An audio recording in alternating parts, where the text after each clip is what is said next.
rasanya tuh kayaknya hidup tuh berat banget gitu Ustaz. Jadi kayak cobaan tuh ada aja, dari sana dari sini, datang lagi, tapi ketika kita ngabaikan gitu, udah hidup jalanin aja lah. Maksudnya gimana ya, kayak kalau misalkan sempet sholat ya kalau misalkan sempet sholat ya sholat, nggak sempet ya udah tinggalin, misal terus ya kerja gitu. Pokoknya hidup jalan aja. Jadi hidup tuh kayak yang lancar gitu, kayak yang nggak ada beban, jadi kayak nggak ada masalah gitu. Tapi kalau kita aja kayak bener-bener patuh taat ikut kajian gitu, pokoknya kita bener-bener apa ya, hidup bener gitu, cobaan tuh suka datang terus-terusan gitu. Kenapa itu ya, Tat ya? Itu yang saya alami, Tat. Pernah saya sampaikan itu, Bang Lazuardi, di Komal ini. Tahu nggak Bang Lazuardi, ibarat kata semakin tinggi itu pohon, pasti semakin besar terpaan angin. Betul nggak? Jadi kalau emang nggak pengen jadi pohon yang tinggi, ya jadi rumput aja, diinjek-injek.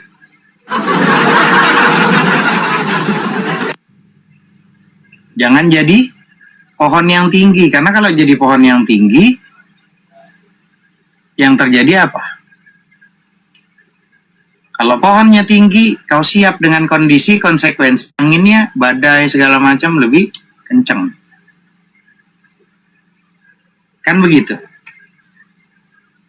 Maka Bang Lazuardi dulu pernah bilang, Ustadz, saya semakin ngaji, saya semakin nuntut ilmu, saya semakin hijrah lebih baik, kok kayaknya semakin banyak hal dunia yang dilepaskan ya Ustadz. Itu cara Allah, Bang Lazuardi. Cara Allah di mana dilepaskan satu persatu semuanya, agar orang yang dicintai Allah ini semakin dia itu melepaskan keduniaan supaya dia terpaut kepada Sang Pencipta. Ngaji, semakin rajin, sholat, semakin rajin. Ya, itu cara Allah terkadang. Padahal Bang Lazuardi, in ahsantum la ahsantum li anfusikum wa in asatum falaha. Itu sering saya sebutkan. Kalau kamu melakukan kebaikan, kebaikan itu bukan untuk Tuhan. Tuhan nggak butuh sama kebaikan kita. Kalau kamu melakukan kebaikan, belajar, nuntut ilmu segala macam, nggak ada efeknya ke Tuhan. Tuhan nggak ngefek ke situ, buat apa Tuhan? Kalau kamu melakukan kebaikan, belajar, nuntut ilmu, kamu ngaji dan segala macamnya, apa yang terjadi? Ya, untuk dirimu sendiri. Gitu loh. Kamu jujur, berbuat baik sama orang, nggak pernah nyakitin orang, gitu. Kamu akan mendapatkan ke diri kamu dihargai, dihormati, orang sungkan sama kamu, menghormati, karena kamu posisinya melakukan kebaikan itu. Jadi kalau kamu melakukan kebaikan, kebaikan akan kembali ke dirimu. Tuhan nggak butuh kebaikan kita, buat apa Tuhan? Ngaji kamu. Yang dilepas sama Allah mungkin pekerjaannya, mungkin dunianya dilepas, semua keduniaan dilepas. Tapi hati semakin, kalau dia nggak sabar dengan itu semuanya, wassalam. Kemelekatan-kemelekatan dunia itu dilepas satu persatu. Dilepas satu persatu itu. Kemelekatan harta, benda, dunia. Dilepas satu persatu itu semuanya. Saya ngaji, lepas pekerjaan. Saya ini dilepas. Karena Allah rindu, kangen sama hamba ini, supaya kau lepaskan keduniawian yang ada pada hatimu, karena hati itu cuma boleh diisi hanya aku saja, kata Allah. Dan Allah itu maha pencemburu yang luar biasa, teman-teman.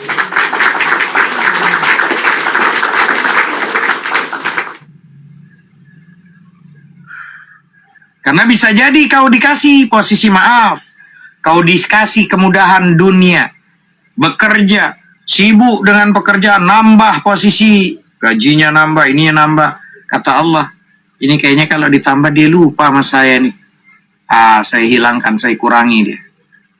Jangan-jangan dia dikasih berhenti dari kerjaan, dia bisa mengeluh kepada Allah, ya Allah, aku berhenti kerja. Dapat dia seseorang, tiba-tiba orang itu Allah lepaskan. Jangan-jangan Allah kangen supaya dia ingat Allah, ya Allah, aku lupa sama engkau, ya Allah. Allah itu sangat merindukan hamba-hamba yang lisannya merintih. La ilaha illallah. La ilaha illallah. La ilaha illallah. Muhammadur Rasulullah.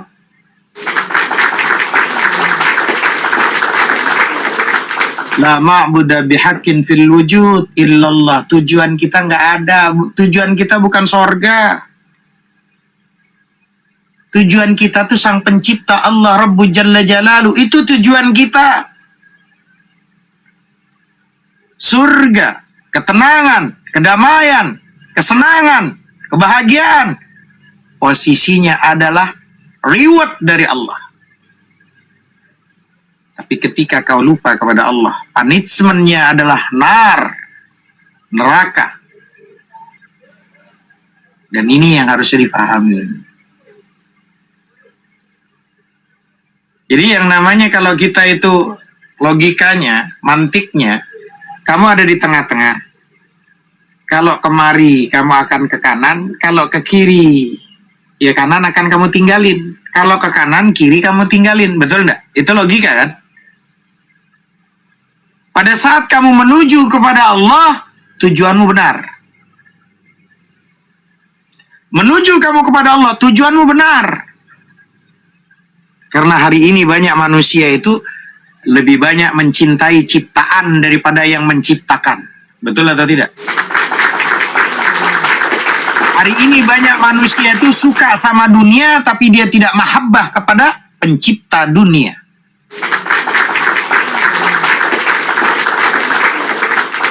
Hari ini banyak yang kayak gitu. Coba kalau dianalogikan, kita kerja kita nih di kantor. Kerja di kantor. Ada general manager.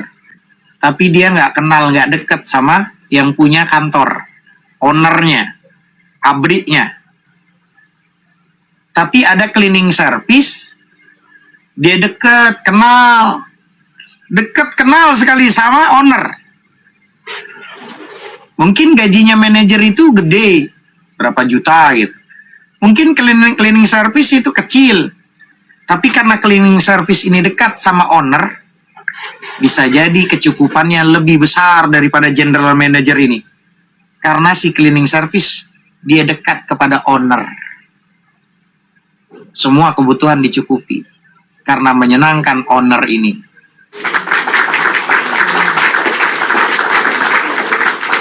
Paham analoginya? Mungkin dia nggak dapat jabatan yang indah. Mungkin dia nggak mendapatkan kedudukan di pabrik itu. Dia nggak jadi posisi, tapi dia hanya posisi orang-orang rendahan. Tapi karena dia dekat kepada owner, kebutuhan semuanya tercukupi dari owner. Kenapa? Dia dekat, owner seneng sama dia. General manager nggak kenal sama owner, nggak ini nama owner ya, nggak pernah dipeduliin sama dia. Lu gaji cukup aja segitu-segitu aja.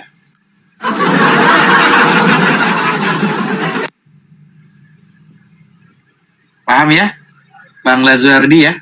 Secara mantiki, secara dalil, ya, secara logika tadi mantik itu masuk semuanya. Allah Ta'ala alam sawab. Gitu ya.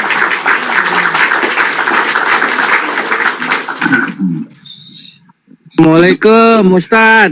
Assalamualaikum semuanya. Allah berkati. Sehat Ustaz. Kemarin.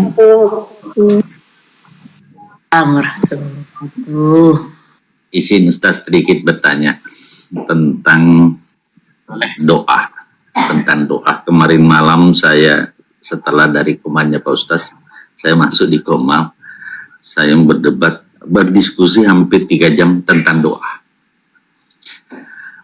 Ada pemahaman bahwa kalau sudah orang masuk ke ranah makrifat, tidak butuh doa. Dalam hati saya, makrifat saja tidak butuh doa, sedangkan Rasulullah berdoa. Ini belen-belen juga. Tapi saya tetap melayani dengan baik, dengan harapan, dengan dia punya dalih bahwa wali-wali Allah itu katanya sudah tahu kebutuhannya satu. Yang kedua, malu meminta kepada Allah.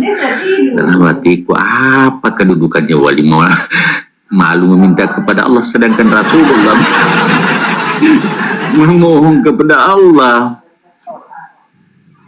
Sedangkan Nabi Ibrahim, Rabbi habli minas sholihin, saya hafal doanya Nabi Ibrahim. Kemudian Rasulullah berdoa senantiasa kepada Allah, istighfar senantiasa. Baru apa kedudukan wali sampai tidak mau lagi berdoa kepada Allah? Nah, bagaimana pandangan Ustadz tentang orang-orang seperti ini sampai tidak mau mengalah, tidak mau tetap pada pendiriannya bahwa orang yang berdoa adalah orang yang serakah. Saya bilang, tunggu dulu saudaraku. Saya berdoa bukan untuk memohon rezeki yang telah Allah berikan kepada saya. Mungkin sudah ditentukan. Saya minta cuma mudahkan rezekiku ya Allah. Bukan saya tidak memerintah Allah. Saya memohon.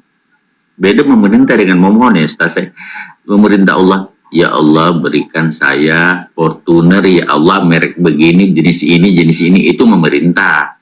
Tapi kalau saya bilang mudahkan urusanku, saya berhak memohon kepada Allah. Mudahkan urusanku ya Allah. Tidak berarti memerintah Allah.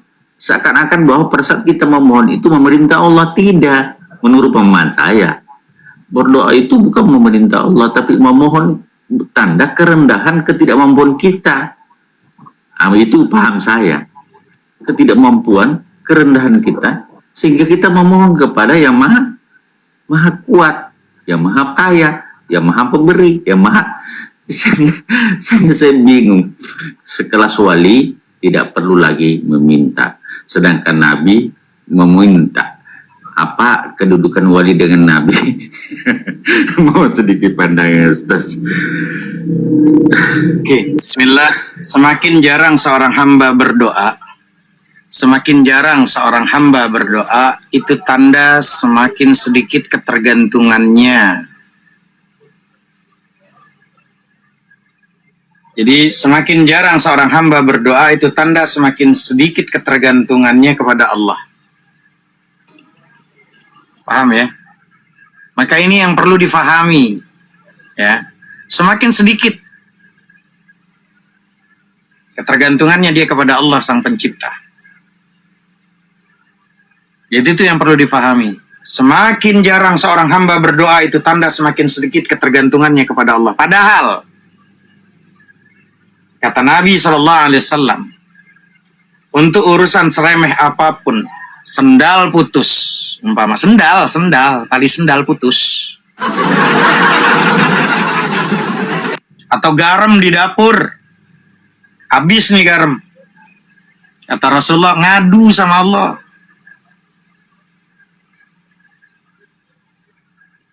Dan ingat teman-teman, tidak ada doa itu yang sia-sia, nggak ada doa itu sia-sia.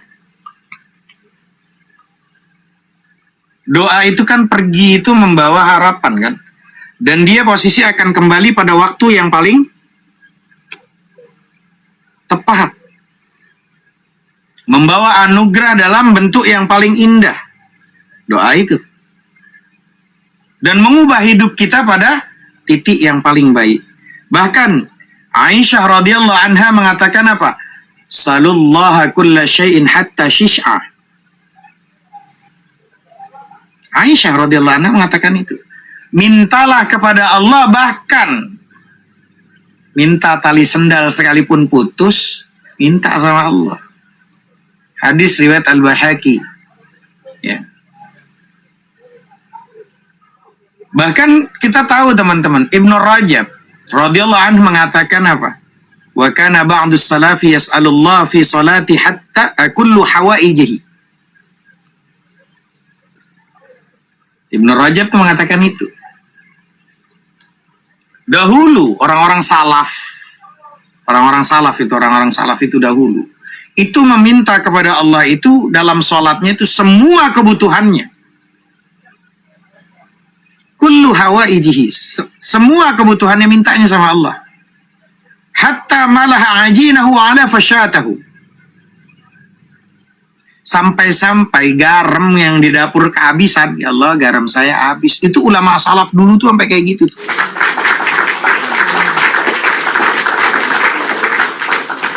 Wa ala fasyatahu. Bahkan posisi ketika dia itu empan ternaknya habis, minta sama Allah. Ulama salaf. Tiba-tiba ada di 2026 sekarang, oh, jangan minta sama Allah, malu. Udah mulai ada orang yang tasawufnya udah keblinger. Tasawuf beleng-beleng. Lah Allah aja nyuruh kok, ud'uni astajib lakum. Allah tuh kan nyuruh kan. Kemarin kita sudah edukasi, tadi pun saya ulang lagi, kenapa kok masih berdoa? Kalau Allah itu memang maha tahu dan dia sudah tahu, kenapa masih harus berdoa? Bahkan Allah mengajarkan doa-doa seperti yang tadi, bangun dari sujud, Rabbighfirli warhamni wajburni warfa'ni warzuqni wahdini wa'afini wa'afani. Padahal Allah tuh sudah tahu semua kebutuhan kita. Kenapa? Kalau Allah sudah tahu semua kebutuhan kita, lalu kenapa kok Allah masih nyuruh kita meminta? Ud'uni astajib lakum. Ternyata teman-teman, esensi doa itu apa sih? Esensi doa itu kita lemah, butuh Sang Maha Kuat, butuh Sang Maha Sandaran yang benar-benar kita sandarkan. Tempat kita bergantung yaitu Allah. Doa itu bukan sekedar permintaan, ini pelajaran tentang siapa diri kita di hadapan Allah. Satanavi, saya heran kenapa dalam satu doa itu Allah mengajarkan kita meminta ampun, minta rahmat, minta rezeki, minta petunjuk, minta kesehatan, dan banyak hal lainnya. Kenapa, Satanavi? Bukankah Allah sudah tahu apa yang kita butuhkan? Begini loh teman-teman. Allah memang tahu dan dia maha tahu. Tapi masalahnya bukan Allah yang tidak tahu. Seringkali justru kita yang tak tahu yang sebenarnya apa yang kita butuhkan.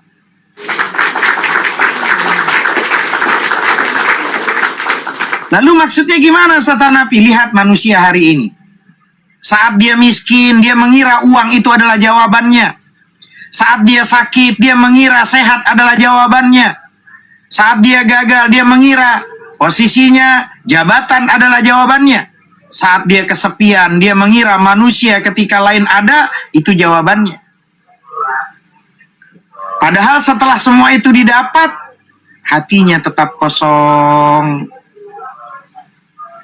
Jadi bagaimana Satanavi? Apa sebenarnya Allah ajarkan melalui doa itu apa? Begini teman-teman, Allah sedang mengajari kita mengenali diri kita sendiri. Man arafa nafsah, arafa rabbah. Ketika kita membaca Rabbighfirli, ampuni dosaku ya Allah. Kan diajarkan tuh sama Allah tuh Rabbighfirli. Ucapkan Rabbighfirli. Allah tuh mengingatkan, kamu tuh punya dosa, minta ampun sama aku. Diingatkan sama Allah. Warhamni, ikutin ya, warhamni, sayangi aku ya Allah. Seakan-akan kita tahu, kita butuh kasih sayangnya Allah. Kalaulah bukan karena rahmat Allah, saya nggak bisa buka komal ini. Kalau bukan karena rahmat Allah, saya nggak bisa hidup hari ini. Kalaulah bukan karena rahmat Allah, saya nggak bisa ngerjain sholat 5 waktu saya. Kalau bukan karena rahmat Allah, saya nggak kenal yang namanya syarat rukun wudu. Saya nggak tahu yang namanya syarat rukun ibadah salat. Saya nggak bisa tahajud, saya nggak bisa duha. Saya nggak bisa pengetahuan ilmu yang masih nempel pada otak ini.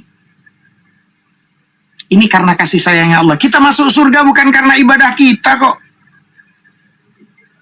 Ada yang umur 50 tahun, 60 tahun, 70 tahun, atas 100 tahun. Ibadah kita. Cuman dinilainya karena ibadah kita. 100 tahun kita di sorga, habis itu udah nggak lagi di sorga. Gara-gara amalan kita. Tapi ini karena rahmat Allah. Karena kasih sayangnya Allah. Maka ketika Rabbi ghafirli, ampuni. Kita diingatkan, kamu punya dosa. Ayo mohon ampun namaku. Warhamni, kita butuh kasih sayangnya Allah. Wajiburni, cukupkan aku ya Allah. Ada bagian hati kita yang patah. Dan tidak ada yang bisa memperbaiki manusia ini, nggak ada yang bisa kecuali hanya Dia, Allahu Dia. Warfa'ni, sampai di situ wajiburni, baru warfa'ni, baru kemuliaan bukan dari pujian manusia, tapi posisinya dari Allah. Warzukni, kenapa disuruh kita minta rezeki? Minta rezeki. Rezeki nggak hanya harta. Rezeki nggak hanya posisi kesehatan. Banyak, ada ilmu, kesehatan, umur panjang, dan segala macamnya. Rezeki bukan hasil kekuatanmu semata, tapi itu semua dari Allah. Wahdini, kenapa masih disuruh minta petunjuk kepada Allah? Karena tanpa petunjuk Allah, rezeki bisa menyesatkan kita. Banyak ilmu, tapi ilmu nggak membuat dirinya makin dekat sama Allah. Makin jauh dia dari Allah. Tambah umur, bukan malah makin tambah banyak yang amalnya, malah tambah banyak dosanya. Maka kita perlu wahdini, minta petunjuk. Karena tanpa petunjuk itu, rezeki bisa menyesatkan kita. Wa'afini, minta posisinya keafiatan tubuh. Karena tubuh dan jiwa kita rapuh. Minta pada saat sehat, sehatnya afiat, sehatnya manfaat. Rapuh kita tanpa kekuatan Allah. Wa'fu anni, dan diingatkan juga daripada akhirnya semuanya, dan pada akhirnya apa? Kita tetap membutuhkan maafnya Allah. Jadi Ustaz Hanafi, doa itu bukan sekedar meminta. Bukan. Itu adalah peta kehidupan seorang hamba. Dari dosa menuju rahmat. Dari luka menuju pemulihan. Dari kebingungan menuju pada hidayah, petunjuk. Dan dari kesombongan menuju kepada kehinaan diri di hadapan Allah yang tak mampu melakukan apapun. La haula wa la quwata illa billah. Jadi Ustaz Hanafi, kenapa saat mendengarkan hati saya terasa sesak? Karena selama ini kita sibuk meminta banyak hal kepada Allah, tapi lupa meminta Allah itu sendiri. Sibuk kita meminta banyak hal tentang dunia. Padahal hati itu tempatnya Allah bersemayam di qalbun, di hati. Bukan untuk dunia. Lupa kita meminta Allah. Banyak kita meminta selain Allah. Dan tidak ada kekosongan yang bisa diisi dunia ini, nggak ada. Jika yang hilang di hati kita adalah Allah. Maka sahabat yang dirahmati Allah, barangkali yang membuat kita capek, letih, lelah, bukan karena hidup terlalu berat, bukan. Tapi karena kita semua mencoba memikul sendiri sesuatu yang sejak awal hanya bisa dipikul oleh Allah Rabbu Jalla Jalaluh. Wallahu ta'ala a'lamu bissawab. Demikian Dr. Rahman dan teman-teman. Silahkan yang lainnya.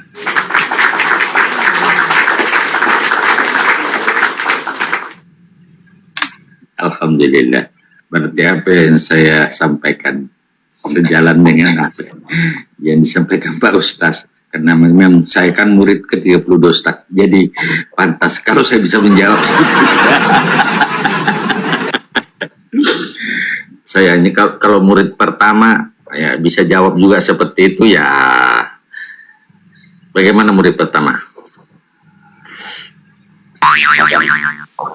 Mendengarkan uraian Bang Hanafi itu ibaratnya Allah itu atau Allah itu Tuhan kita itu sama seperti Bapak kita. Kita itu anak-anaknya. Ketika kita meminta sesuatu yang menurut ya contohnya nih anak saya yang bungsu nih pengen permen, saya nggak izinin kadang-kadang, no jangan, karena takut giginya rusak apa. Ketika ada satu meminta sesuatu yang menurut saya baik, saya berikan. Mungkin seperti itu. Dan anak itu memang harus meminta. Kalau dia nggak minta, gue nggak ngasih gitu. Paling yang perlu-perlunya aja. Anak, pi pengen ini, pi pengen ini. Makanya betul juga. Tadi saya sempat mau mengebantah abang ya. Masa garam aja lu minta sih dalam hati itu. Masa yang remeh-temeh kita harus mengadu sama Tuhan. Tapi kalau dipikir-pikir lagi, iya kan, maksudnya begitu kan. Kalau kita minta jodoh kan mungkin rada berat kalau jodoh ya bang ya. Di sini terutama ya, di room ini ya. Tapi kalau minta garam aja saya sempat mau ngebantah, cuma dipikir-pikir lagi, iya juga ya. Kadang-kadang kan anak gua minta sesuatu sama gue ya dia harus meminta, harus bukan memohon sih ya. Ya memohon lah dengan muka, dengan omongan, ada ininya.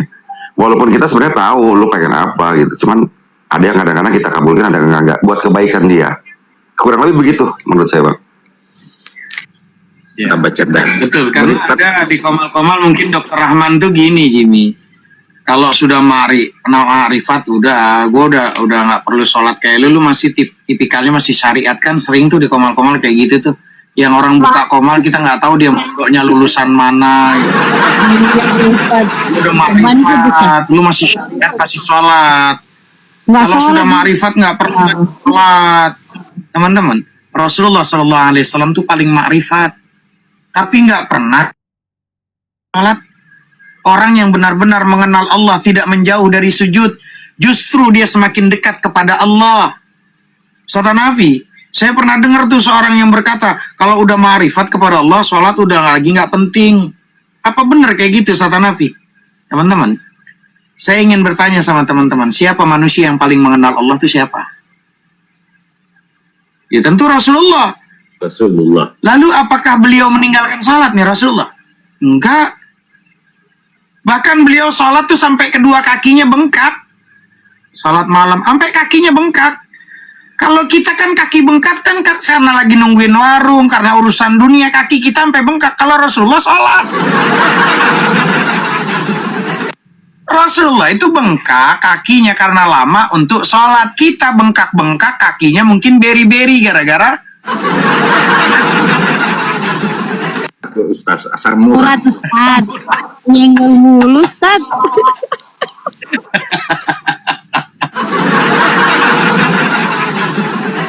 Jadi bahkan beliau sholat sampai kedua kakinya bengkak. Nah, kalau manusia yang paling mengenal Allah saja semakin banyak bersujud, kenapa ada manusia yang di akhir zaman 2026 baru kenal setitik lalu merasa nggak perlu lagi sujud?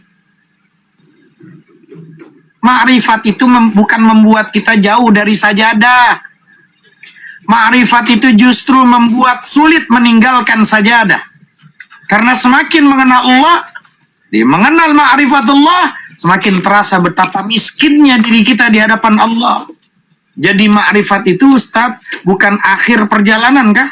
Bukan. Ma'rifat itu adalah saat hati kita sadar bahwa tanpa Allah kita tidak memiliki apa-apa, tidak mampu apa-apa. Lalu kenapa ada orang yang merasa udah ngerasa sampai? Karena yang sampai biasanya diam. Dan yang merasa sampai itu seringkali justru dia masih berjalan tuh yang merasa sampai. Lalu bagaimana saya bahwa saya tahu ada seseorang benar-benar mengenal Allah? Ya lihat sujudnya, lihat akhlaknya, lihat kerendahan hatinya, tawadhu'nya. Karena orang yang benar-benar mengenal Allah akan semakin kecil di hadapan manusia. Dan semakin besar rasa butuhnya kepada Allah. Ustaz Hanafi, apa tanda makrifat yang paling dalam Ustaz Hanafi? Ketika kita menangis dalam sujud.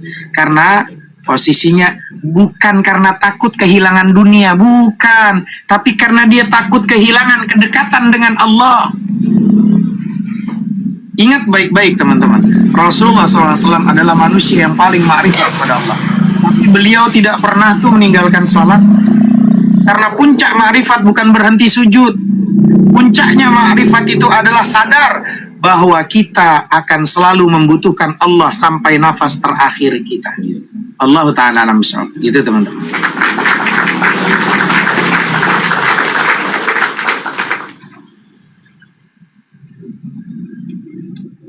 Silahkan kalau ada yang mau menambahkan teman-teman yang lain. Itu Pak, kalau soal marifat sama itu Bang, sama aja kayak orang yang belajar fisika mengatakan nggak perlu matematika. Matematika kan dasarnya dulu. Orang yang udah gimana ya?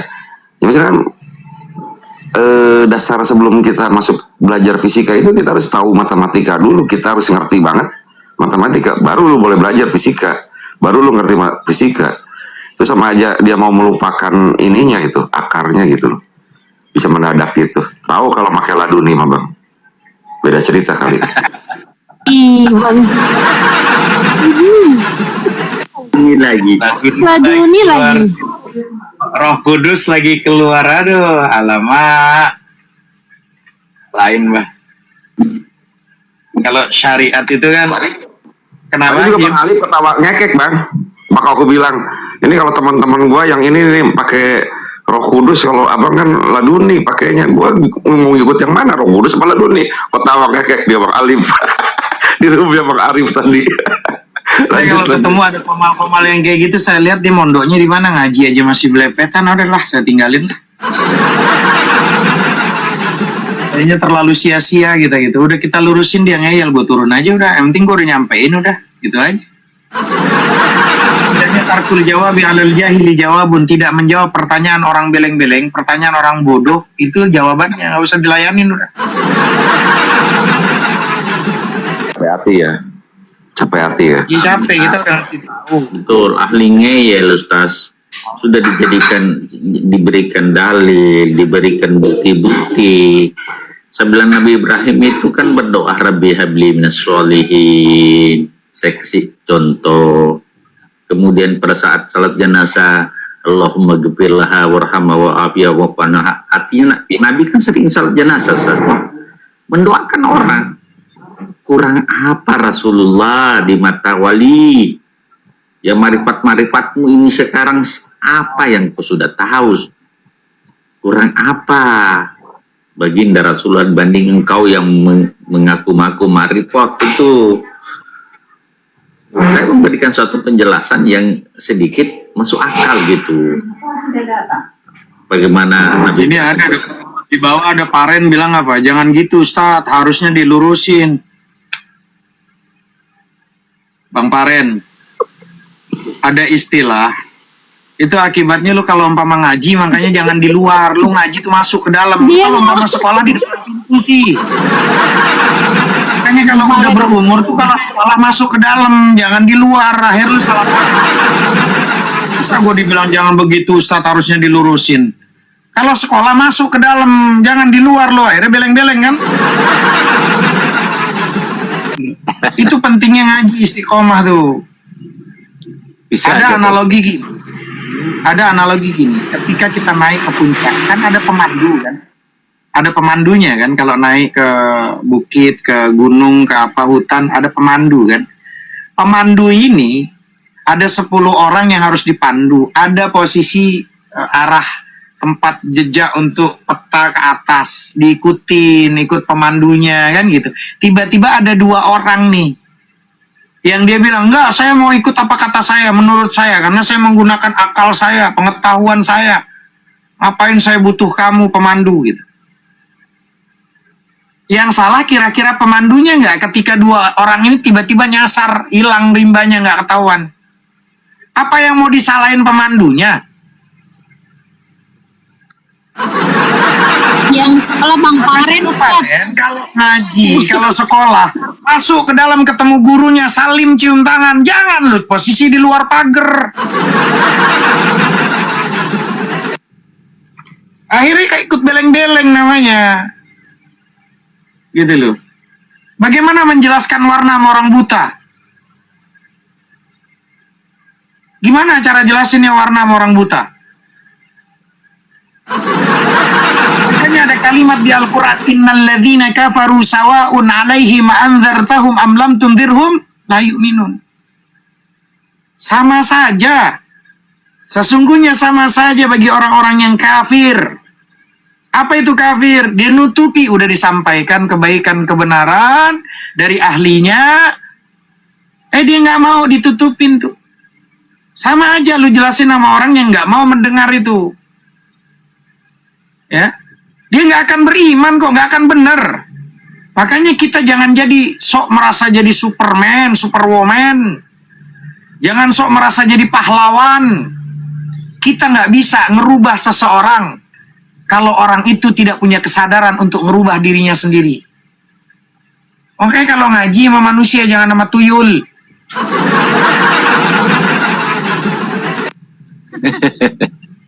Bisa aja Pak Ustadz. Ya, lanjut. Kalian ada yang mau nambahkan?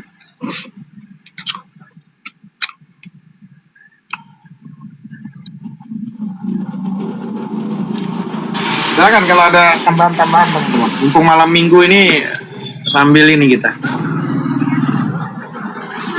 Gue Ustad izin turun Ustad ya, ngantuk.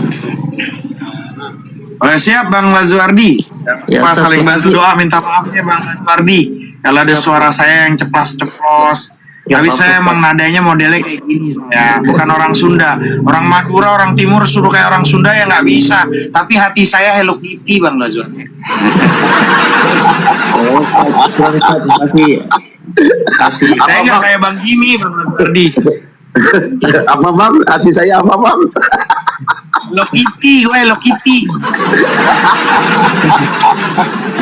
Ya, assalamualaikum semuanya. Waalaikumsalam warahmatullahi wabarakatuh Bang Lazuardi. Saya tuh walaupun kelihatan paspus, hati saya tuh sayang, cinta. Saudara saya Sadam Sawa, mau dia ateis, agnostik, Buddha, Hindu, Kristen, maupun ada Muslim yang ngaji tapi beleng-beleng, tetap hati saya Muridnya ngaji yang Ustadz bener baru lah. naik ini. Ini Ustadz. Ini aduhana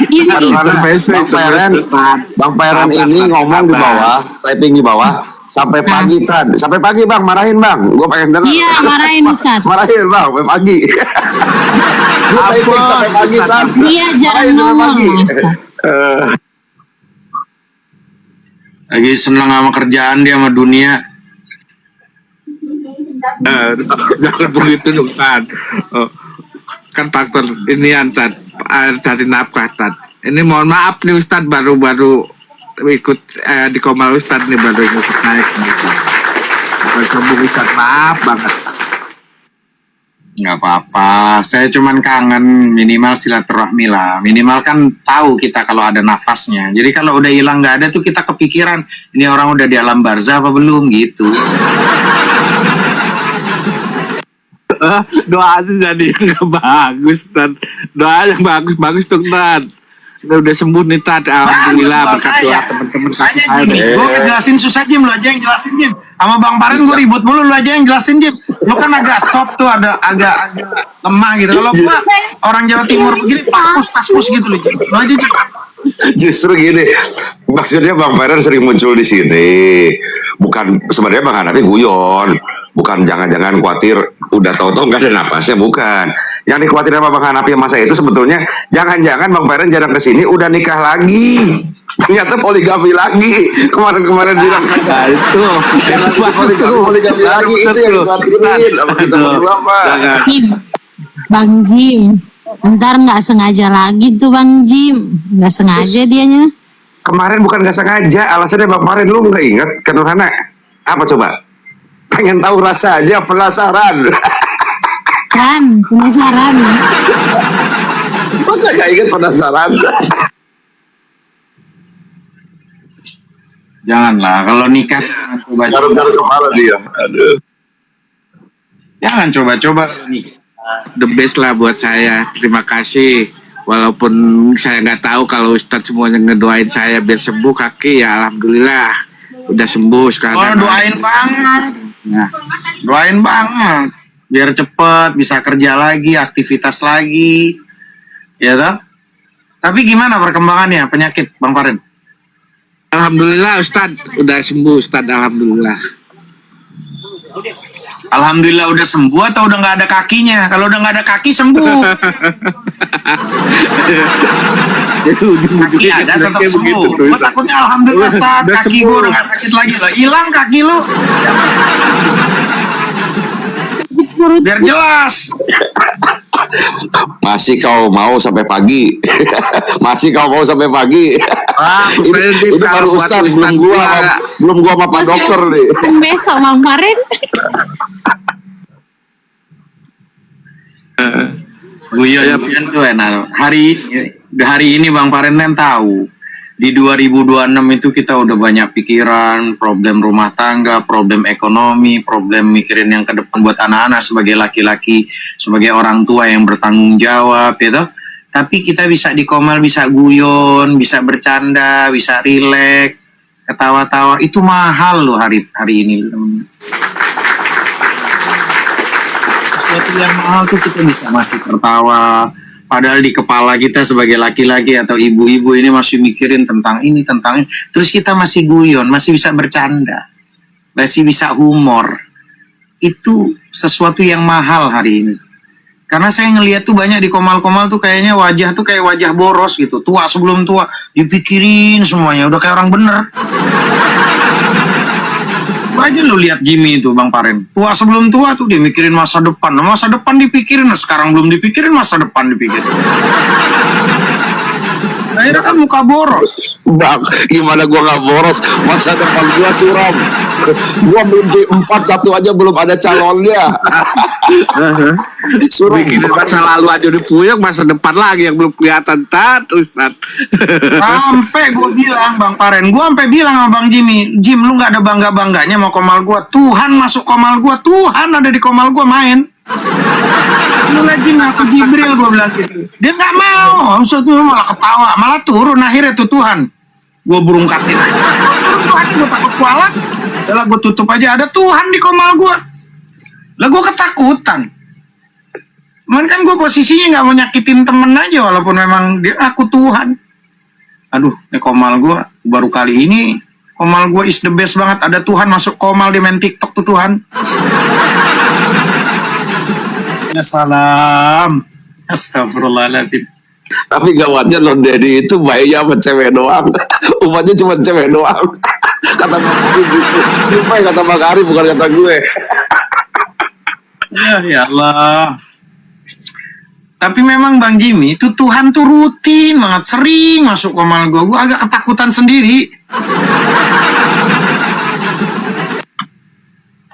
Makanya gue pengen sekali-kali ada yang lebih nyeleneh lagi. Jim, lu ngaku kayak lu Jim. Gue dapet mimpi. Kenapa? Malaikat Jibril gue jadi asistennya gitu. Gue jadi asistennya, asisten tangan kanannya Malaikat Jibril. Nah, lu ngaku deh tuh Jim. Karena enak tuh Jim. Nabi pernah masuk Komal gua. Nabi, Tuhan pernah. Jibril yang belum ada. Gua suruh lu Jim, lu mimpi jadi kaki tangannya malaikat Jibril gitu loh. Gua kasih ide nggak mau lu Jim. Satu lagi Ustaz, yang sedikit yang berkaitan dengan doa supaya lebih terang. Yang pertama, apakah doa itu bisa dipanjatkan hanya dalam hati satu? Artinya misalnya dalam perjalanan tiba-tiba kita melihat kebaikan dan kita dalam hati semoga saya bisa seperti itu. Artinya kita menginginkan sesuatu kebaikan, hati berdetak seperti itu. Apakah hati ini bisa doa dalam wujud hati? Yang pertama. Yang kedua, saya katakan kemarin, pada saat kita ikhtiar, tentu ada hasil yang kita ingin capai, Ustaz. Pada saat kita melakukan suatu ikhtiar, ada satu misalnya target atau sesuatu yang ingin capai. Di sana kan sudah ada doa sesungguhnya bagi orang yang beriman ya, karena dia sudah mulai dengan Bismillahirrahmanirrahim dan selanjutnya berjuang dengan ikhtiarnya, terseliplah doa harapannya supaya mendapatkan sesuatu yang lebih baik. Apakah di situ termasuk dalam doa? Jadi apa doa itu tidak hanya terucap dengan lisan. Pandangan saya seperti itu. Pandangan saya seperti itu, Ustaz. Doa itu bisa dalam hati, artinya kita memohon kepada Allah dalam hati dalam kondisi tertentu. Kemudian pada saat kita mau sukses, misalnya misalnya ada sesuatu pekerjaan di mana ini kan tujuan untuk keluarga juga, tapi hasil kan yang kita harapkan hasil yang terbaik. Kita mulai dengan basmalah, tentu dalam perjalanan ikhtiar kita itu ada di sana ada terselip doa yang tidak termaktub, walaupun tidak terucapkan, tapi di sana ada doa. Seperti itu pandangan saya selama ini. Bagaimana pandangan Ustaz? Mohon sedikit pencerahan.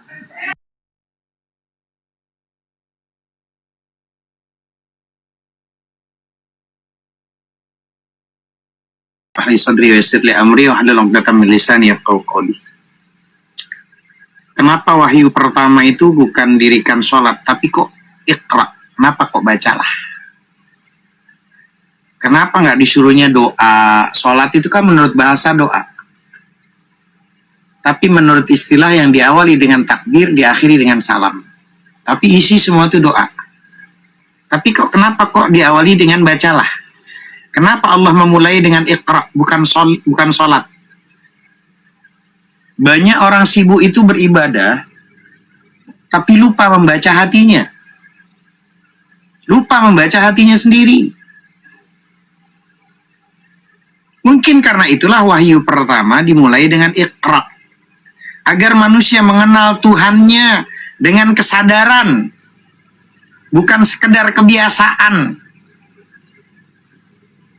Makanya coba antara sahabat Abu Bakar sama Umar tuh berbeda. Kalau Abu Bakar itu nggak pernah ngungkapin, tapi di dalam hati itu dia, Allah tahu, dia ada keinginan, dia lagi berbicara dalam sir. Tapi Rasulullah bilang apa? Abu Bakar, keluarkan suaramu. Perintahnya Rasulullah. Tapi ketika Umar, kalau bahasa kita, la ilaha illallah, la ilaha illallah. Apa Rasulullah bilang? Mahlan, pelankan lagi suaranya, jangan terlalu kencang. Tapi pada dasarnya gini, ketika agar manusia mengenal Tuhannya dengan kesadaran, bukan sekedar kebiasaan. Ustaz Hanafi, saya bingung kalau memang sholat itu adalah tiang agama. As-sholatu imaduddin, kan gitu. Sholat itu tiang agama. Kenapa wahyu pertama bukan perintah salat, bukan suruh doa, bukan segalanya? Kenapa, Ustaz? Jawabannya, karena Allah nggak ingin tubuh kita lebih dulu bergerak sementara hati kita masih tertidur. Ini yang ditanyakan sama Dr. Rahman nih, ilmunya bagaimana berdoa, ilmunya bagaimana penuh dengan kesadaran lagi berdoa. Kenapa yang pertama justru iqra? Karena manusia yang tidak mau membaca akan mudah menyembah kebiasaan, menyembah ego, bahkan dirinya sendiri. Saya butuh ini, akhirnya dia lupa. Esensinya doa dia lupa. Esensi doa itu bukan hanya permintaan, esensi doa itu kita lemah, kita butuh Allah. Allah memerintahkan untuk meminta, maka saya meminta. Bukan karena ego saya butuh ini, enggak. Tapi ini karena perintahnya Allah. Lalu Ustaz, maksudnya membaca, apakah membaca buku? Lebih dalam daripada membaca buku. Bacalah dirimu ketika marah, bacalah hatimu ketika iri, bacalah air matamu ketika kecewa, bacalah nikmat yang selama ini kau anggap biasa-biasa saja. Jadi sebelum saya keluar kalimat dalam kondisi zahar, keluar atau diam, sembunyi-sembunyi, nggak terlalu tinggi suaranya, diam aja dalam hati. Jadi sebelum berdiri di atas sejadah,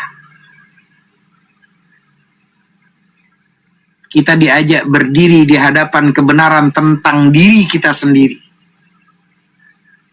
Diajak nih, berdiri nih di hadapan kebenaran tentang diri kita sendiri. Hanya sahabat abdun, sahabat-sahabat, kita hanya hamba. Kenapa itu penting, Ustaz Hanafi? Karena sholat tanpa kesadaran, doa tanpa kesadaran bisa menjadi gerakan. Waalaikumsalam warahmatullahi wabarakatuh. Ya. Jadi karena sholat itu tanpa kesadaran, doa tanpa kesadaran bisa menjadi gerakan karena keinginan pribadi, bukan karena dia perintah dari Allah. Tetapi hati yang telah belajar membaca akan menemukan bahwa setiap dari mulai permohonan alhamdulillah rabbil alamin hamdan syakirin hamdan na'imin hamdan yuafi ni'ama wa yukafi mazida ya rabbana lakal hamdu lakas syukru kama yanbaghi li jalali wajhika azimi sultanik. Kan doa tuh. Hati yang telah belajar membaca, melafadzkan akan menemukan bahwa setiap ada bacaan takbir, tahmid adalah kepulangan, setiap sujud adalah kerendahan, setiap salam adalah kedamaian. Berarti Satanafi Iqra itu bukan sekedar baca huruf kah? Bukan, benar itu, bukan cuman huruf. Dia adalah undangan untuk membuka mata batin. Sebab hati yang buta bisa saja hafal ribuan kata-kata doa, tapi tetap tidak mengenal Tuhannya. Allahumma syrah bil Qur'ani sudurana, wa yassir bihi umurana, wa azim bihi ujurana, wa hassin bi akhlaqana, wa wasi' bi arzaqana, wa nawir bihi kuburana. Allahumma illa makun ahlan an abdugha rahmataka fa rahmatuka ahlun an tablughani. Undangan untuk membuka mata batin. Karena hati yang buta itu bisa saja hafal ribuan kata, tapi tetap tidak mengenal Tuhannya. Jadi barangkali yang paling capek, yang paling lelah itu bukan hati kita yang berjalan, bukan kaki.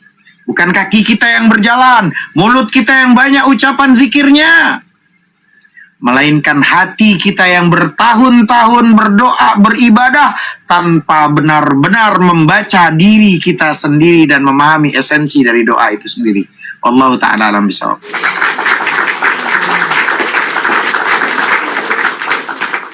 Ustaz, terima kasih atas penjelasannya. Anak murid kelas 1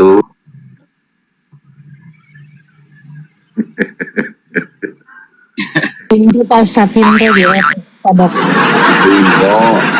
Nah, dokter salah sendiri suka Iya. masuk koma begituan. Kadang Sri, Hera, Nabila, ya, Nur, Wasila ini udah pada tindro semua, udah tidur semua. Yalah, malam minggu mana ada yang tindro jam segini, Bang? Nah, orang kagak ada pasangan udah tidur. Oh iya. Gak ingat aku, gak ingat. Iya. Gak ingat sebenarnya, gak ingat.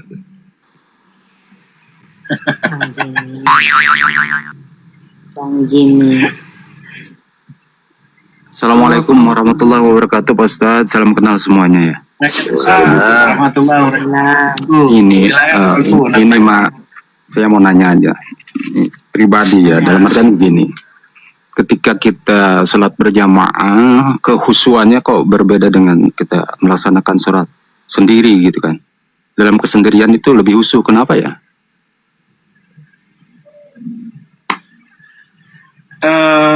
Ada makna gini.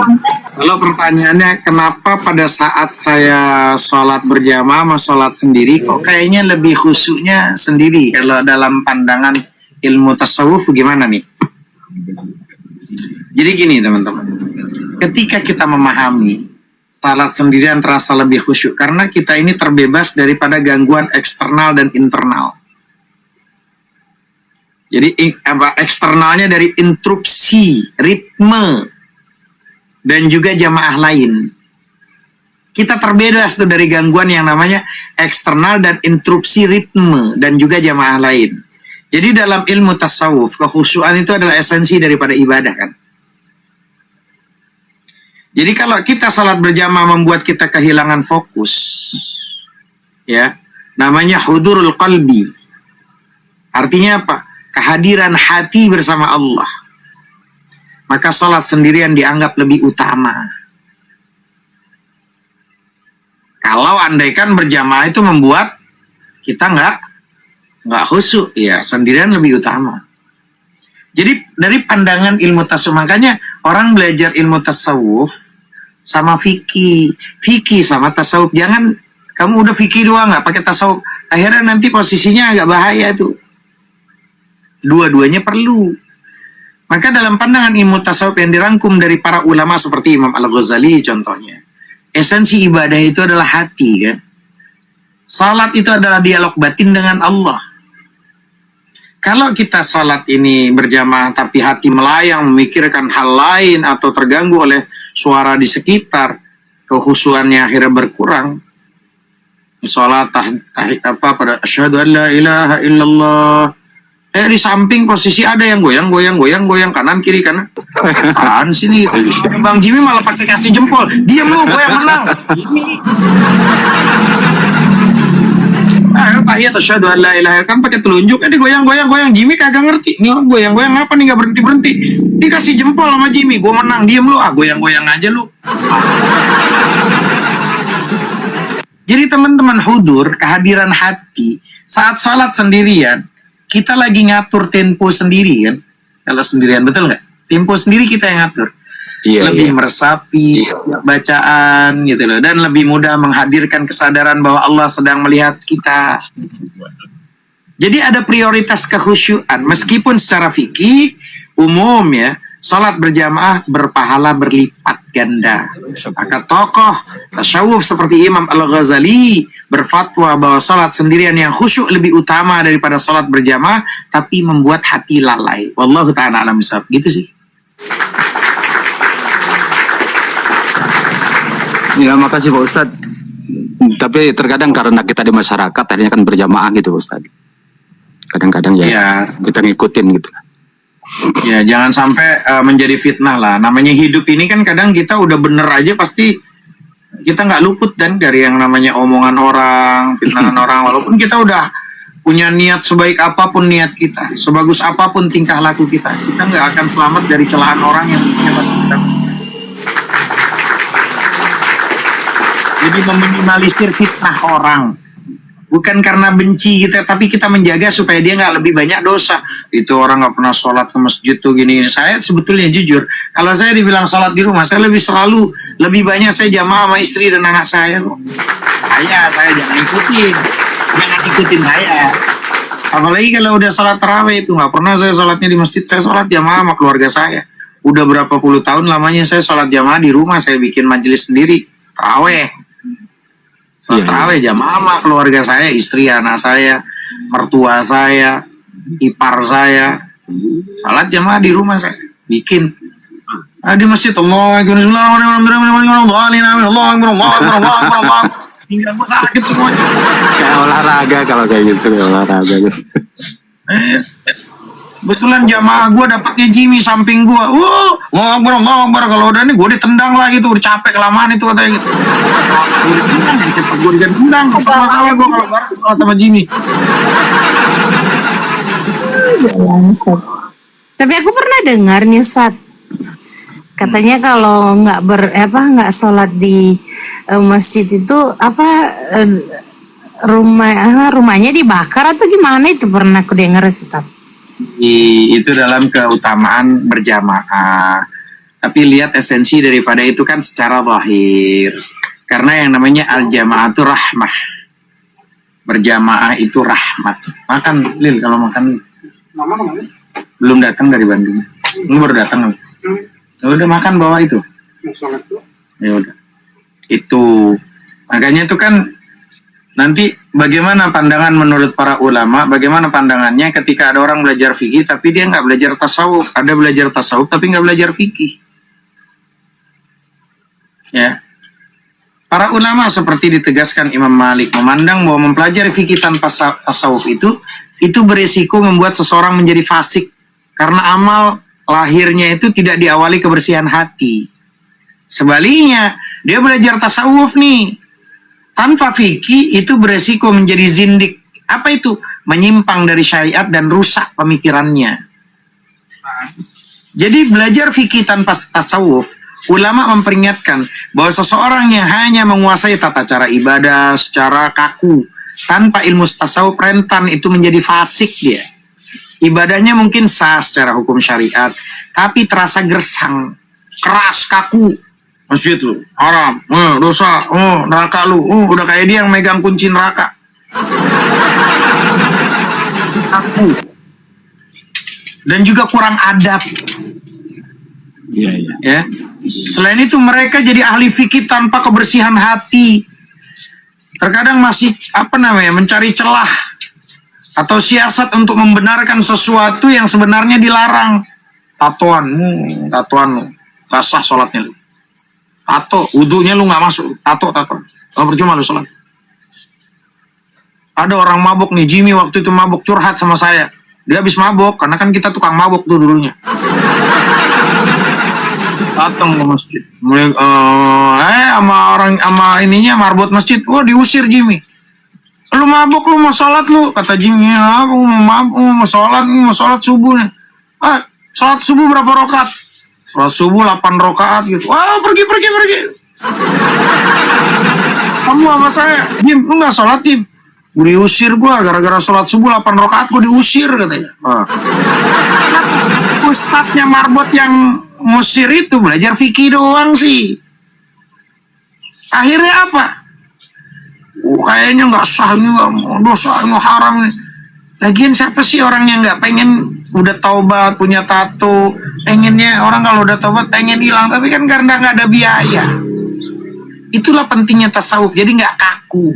Orang belajar tasawuf tanpa fikih, Imam Malik secara tegas menyatakan bahwa siapa yang belajar itu yang namanya bertasawuf, tapi dia mengabaikan ilmu fikih, itu bisa terjerumus kepada orang zindik atau merasa dirinya sudah menjadi wali. Ya itu yang kayak tadi Dr. Rahman tuh, udah kayak wali yang bebas dari aturan syariat. Udah makrifat, nggak perlu lagi gue sholat. Mengaku mencapai hakikat udah makrifat itu tanpa pelajaran syariat. Awaludin ma'rifatullah, paling pertama agama tuh kenal Allah, ma'rifat sama dianggapnya dusta dalam beragama. Kenapa? Karena tata cara ibadah yang sah dan benar harus sesuai dengan rambu-rambu fikih. Jadi Imam Asy-Syafi'i mengibaratkan fikih dan tasawuf seperti dua sisi mata uang yang nggak dapat untuk dipisahkan. Fikih mengatur amal zahir, fikih itu mengaturnya amal zahir yang kelihatan, tata cara, syarat, rukun. Fikih itu agar sah di mata Allah. Sedangkan tasawuf itu mengatur amal batin, keikhlasan, kekhusyuan, membersihkan hati dari sombong dan riya, agar ibadah tersebut diterima. Idealnya seorang muslim itu mempelajari keduanya secara seimbang agar ibadahnya benar secara aturan dan bernilai tinggi di hadapan Allah Rabbu Jalla Jalaluh. Allah Ta'ala alam sawab. Itu.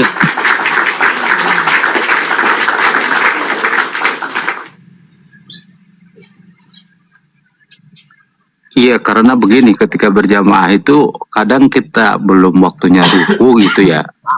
Karena imamnya udah ruku gitu tuh, ngikutin gitu Pak Ustadz kadang. Penghayatan kitanya itu ke bawah gitu. Di bacaannya itu kan. Iya. Apalagi kalau imamnya udah jimi itu pas lagi Allahu Akbar. Ada janda lewat. Batuk dulu tuh membaca Fatihah.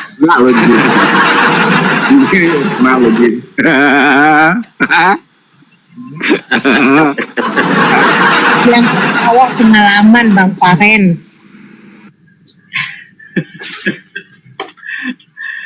Apakah Agak penghayatan banyak, itu, ya. menurut Pak Ustadz penghayatan itu berlebihan apa gimana Pak Ustadz? Ketika sholat kalau kita berjamaah itu harus biasa-biasa aja, bagaimana? Ya, penghayatan itu kan masing-masing kan. Kita nggak bisa menyalahkan orang. Kadang kita secara zahir nih, umpama nih, ada orang yang salat, gitu, dia nangis, gitu, melinang air mata, gitu ya. Mungkin sisi secara husnuzonnya, ya Allah, saya pengen sholat kayak dia tuh bisa sedih, bisa nangis. Gitu. Tapi kalau umpama ngelihat Jimmy yang sholat nangis, gua agak ragu, dia nangis gara-gara menghipnotis, bukan apa-apa, gua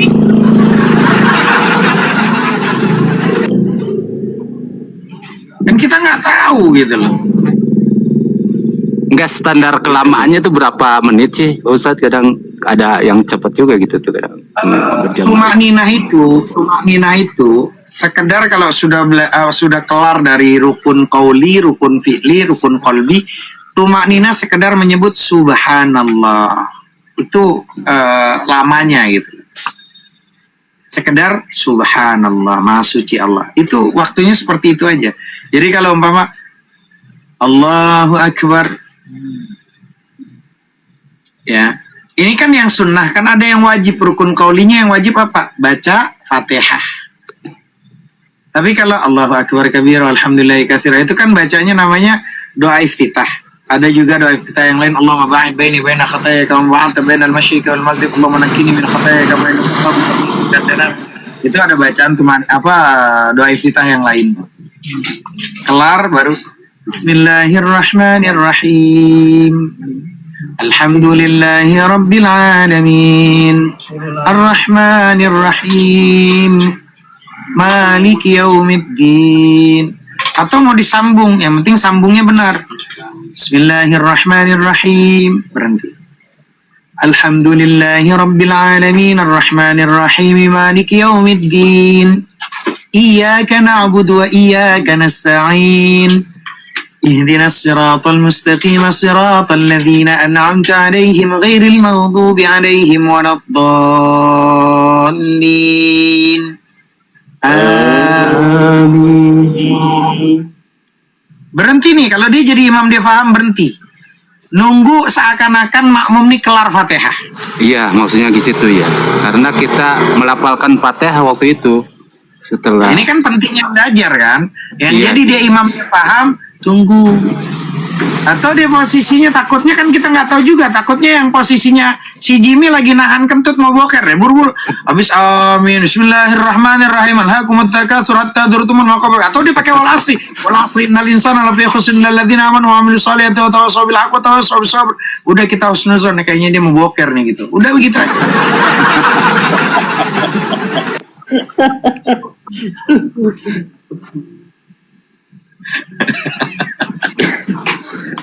Tapi di masjid saya Ustaz, yang menjadi andalan itu surah Allah lah ya. Sabbihima rabbikal a'la, kemudian hal ataka hadisul ghasyiah. Jadi dua ayat itu menjadi andalan. Sabbihima rabbikal a'la alladzi khalaqa fasawwa walladzi qaddara fahada. Kemudian yang berikutnya al-hataka hadisul ghasyiah. Nah, itu andalannya. Saya bilang kita kan ada dua masjid berdekatan ini. Kita ke masjid Al-Ataka atau masjid adiknya kita sudah cap masjid Al-Ataka hadisul ghasyiah. Karena memang sudah itu kalau tidak ada imam pengganti pasti bacaan itu yang menjadi bacaannya. Enggak, biasanya itu kan kalau itu sholat isya biasanya, tapi kalau sholat maghrib kan kuliah kulhu gitu kan biasanya. Enggak, ini salat Jumat biasanya. Oh, salat Jumat. Salat Jumat. Jadi salat Jumat itu, nah di sini rumah sakit kan banyak kasihan orang yang sakit, banyak pakai infus duduk di ini. Itulah dokter pentingnya ilmu tuh di situ dokter. Itu memotivasi tuh dia para imam tuh dikasih lah catatan. Atau dia ketemu dulu, ini rumah sakit, ini pabrik, ini kantor. Kalau khutbah, jangan lama-lama. Cari syarat rukunnya aja, jangan panjang-panjang gitu loh. Kasihan orang di pabrik, orang di kantor itu kan waktu istirahat berapa menit sih? Apalagi orang sakit gitu loh. Itu pentingnya jadi imam orang yang pakai ilmu, ya. Tapi banyak sekarang khutbah panjang lebar sampai orang yang ambil tidur gitu, giliran masuk kantor itu terpengkalai. Banyak perusahaan-perusahaan akhirnya ngelihat kayaknya kok Jumat mengganggu gitu. Kadang batu Ustaz itu, kadang batu sudah baku sambung menjadi satu, tidak pernah lagi berhenti batu. Ini tuh kan khutbah itu tidak ngerti-ngerti. Itu sudah batu yang dibikin-bikin, sudah baku sambung-sambung. Kenapa akhirnya saya jadi bingung juga, kenapa batu yang tidak pernah berhenti. Maksudnya berhenti mau kok terlalu lama. Ini jadi tidak konsentrasi.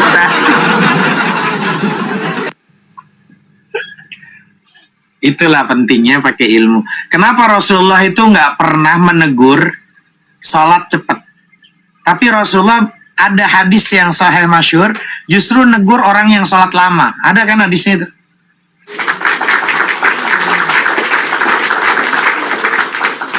Kalau yang cepat, ringkas, nggak pernah ditegur. Tapi yang lama ditegur. Ya, ada hadis sahih itu. Nah, ini namanya belajar untuk ilmu. Rasulullah SAW posisi kenapa kok dalam hadis itu yang terjadi orang sholat lama itu malah ditegur, itu kisahnya sahabat. Ya, jadi Mu'adz bin Jabal, ya, Rasulullah tuh negur sahabatnya Mu'adz bin Jabal karena bacaan sholatnya yang terlalu panjang dan memberatkan makmum. Rasulullah melarang imam memperpanjang sholat berjamaahnya agar tidak membuat umat kesulitan, letih, dan berpaling dari agama. Makanya sholat bersama Mu'adz bin Jabal itu kan biasa tuh, dia sholat berjamaah bersama Nabi. Lalu dia pulang dan menjadi imam sholat isya untuk kaumnya. Nah, satu malam dia membaca surat Al-Baqarah yang sangat panjang. Tahu nggak surat Al-Baqarah berapa juz?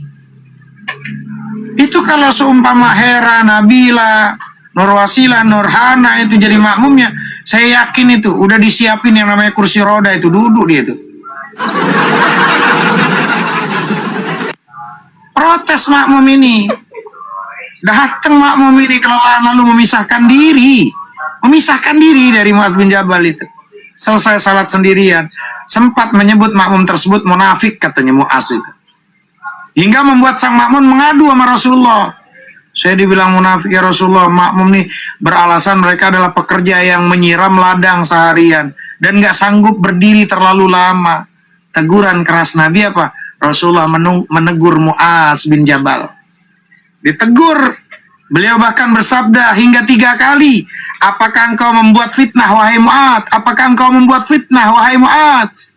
Apakah engkau pembuat fitnah wahai Mu'adz? Kata Rasulullah.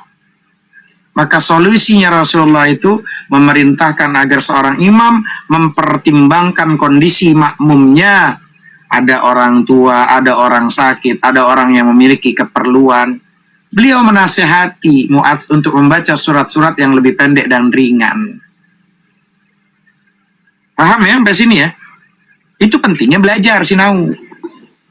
Kalau mau sendirian, lu mau panjang sampai subuh, terserah.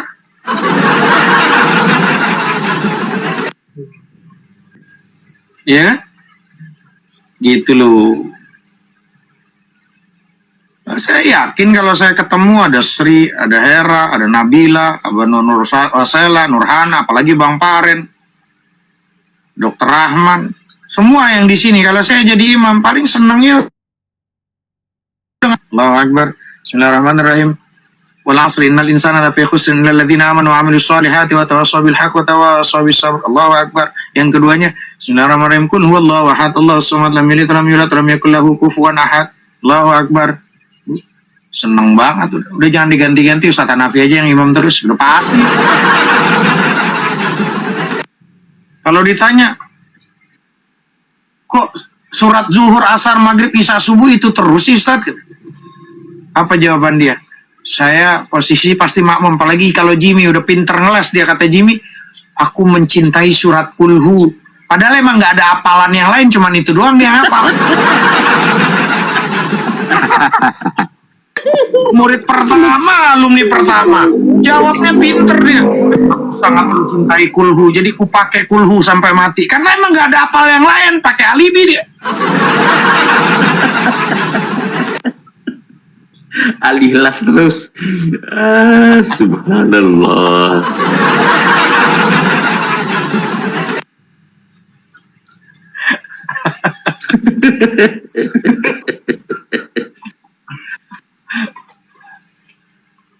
Kadang perlu nyeleneh itu perlu gitu. Jadi supaya nggak kaku gitu loh. Makanya itu penting belajar supaya kita tidak memberatkan umat. Ngaji nih malam ini umpama pakai kitab kuning, saya udah pasti saya ditinggalin sama jamaah. Apaan sih Ustaz? Tapi karena ngaji di sini yang rileks, santai, apapun bisa dipecahkan dengan baik. dengan bahasa public speaking yang mudah dimengerti orang awam, dipahami oleh orang-orang awam. Lebih ringkas, padat, singkat gitu, nggak bertele-tele. Dan itu kan yang ditunggu teman-teman. Kalau teman-teman harus ngikutin cara saya dulu mondok pada saat 40-30 tahun, 40 tahun yang lalu. Ya, nggak ada yang mau duduk di Komal ini. Belajar nahu, belajar sorot, baca. Apa wazan? Itu mauzun yang ditimbang dan timbangan. Fa'ala fa'alu fa'alat fa'alata fa'alna fa'alta fa'altu ma fa'altum fa'alti fa'altu ma fa'altum fa'alti fa'alna. Fa'ala yaf'alu fa'alan wa fa'alan fa fa'ilun dzaka maf'ulun. Dan di situ dipelajari wazan itu. Pusing udah. Belajar kita bahasa tajwid aja kalau nggak pelan-pelan, udah pelan-pelan nih dulu. Kalau dibahas semuanya, tidur. Makanya kitanya yang orang pondok harus upgrade, melihat situasi, kondisi muridnya. Punya murid 10, jangan kau ngambilnya yang paling pinter. Cara ngajar tuh cari yang paling posisi lemot.com yang loadingnya lama. Jadi dosen, jadi guru, jadi ustadz, jadi kiai. Lihat yang loadingnya paling lama, ikutin dia. Pasti pinter semua. Kalau yang lemot, yang on jadi pinter, apalagi yang pinter.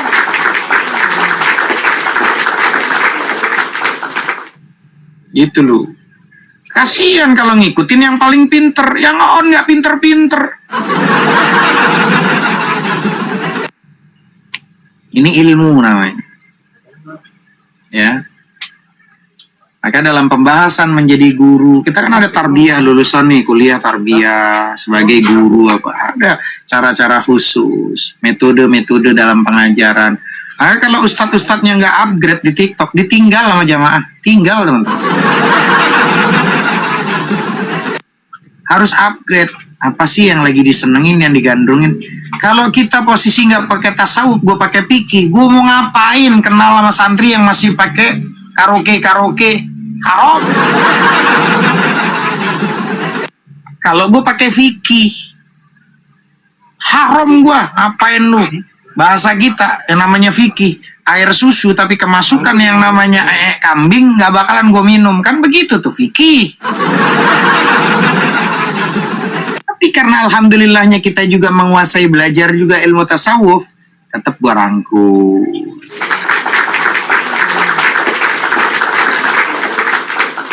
Coba, kalau belajar fikih, gue ngeliat kayak wajahnya Sri gitu kan, udah ngeliat begini, zina mata tuh, keluar rasa suka lo sama Sri itu, matanya lu turunin gitu, mata kaca. Ditambah lagi sama akunnya Sela nih, Nurwasila. Ngeliat begitu, haram. Kalau gue cuman fikih, nggak bakalan gue jadiin santri, tapi karena gue belajar ilmu yang namanya tasawuf, enggak lah, kan gitu.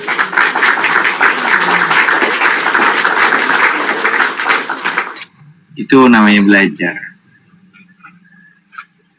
Bijak, artinya mampu memahami. Memang Ustaz, alhamdulillah perjalanan ini ada yang imam, kalau kan kebanyakan ada juga yang khotbah sekaligus imam dalam salat Jumat. Ada satu pernah membaca, saya itu sejak dia membaca, saya sampai terakhir tidak pernah berhenti menangis. Maha suci Allah, cara membaca ayatnya fasih dan tidak juga panjang, tidak pendek. Tapi ada juga, kapan berhentinya ini? Nah, ini juga merusak hati ini juga yang begini-begini. Jadi memang menjadi imam itu. Iya benar Pak Dokter, benar, kadang ya bingung ya. Saya harus jujur dalam hati saya sendiri. Pak Dokter nggak percaya. Saya kalau seumpama ada santri saya namanya Nurhana, dia ngaji, saya juga nangis. Nggak cuma dokter melihat imam suaranya merdu, tunnya pas, semua nangis, suaranya enak. Saya kalau udah Nurhana yang ngaji, saya nangis. Nah, perlu nggak usah ngaji, lu banyak yang berantakan itu, tajwidnya nangis gua. Banyak salah lu, nanti gue yang dikemplang sama malaikat itu, lu banyak salah gitu loh.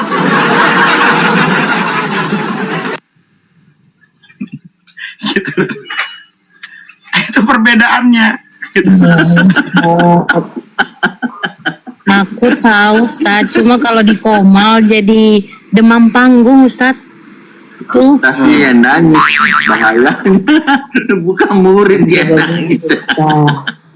Jujur sekali dia deh Ustaz. Oh Ustaz jujur sekali kiwe. Ustaz, muka pamit dulu. Ustaz. Jujur kali, Bang. Ya udah, Hera mau Iya. pamit. Kalau Hera mau pamit, kita turun juga. Kita ikutin santri. Santri udah mau pamit. Kasihan Dr. Rahman. Biar guru kita biar sehat selalu, berkah selalu, dan hajatnya dikabulkan. Supaya Amin. mendapatkan Amin. pasangannya. Amin, amin, amin. Amin ya. Ya, Amin. mendapatkan pasangan sesuai dengan yang diinginkan, insya Amin ya Rabbal Insya Allah. Alamin. Supaya kalau malam-malam walaupun sampai pagi, kalau pasangannya pas kan bisa mendukung kan. Tapi Aye. karena belum dapat pasangan, emang capek terus, ngantuk terus, aye gitu. Terima kasih untuk semuanya yang sudah hadir di Komal ini. Saya minta Terima kasih maafnya, minta ridhonya kalau ada kata-kata yang keliru yang menyinggung. Dan saya tutup Komal dengan kafaratul majlis. Subhanakallahumma wa bihamdika asyhadu an la ilaha illa anta astaghfiruka wa atubu ilaik. Assalamualaikum warahmatullahi wabarakatuh.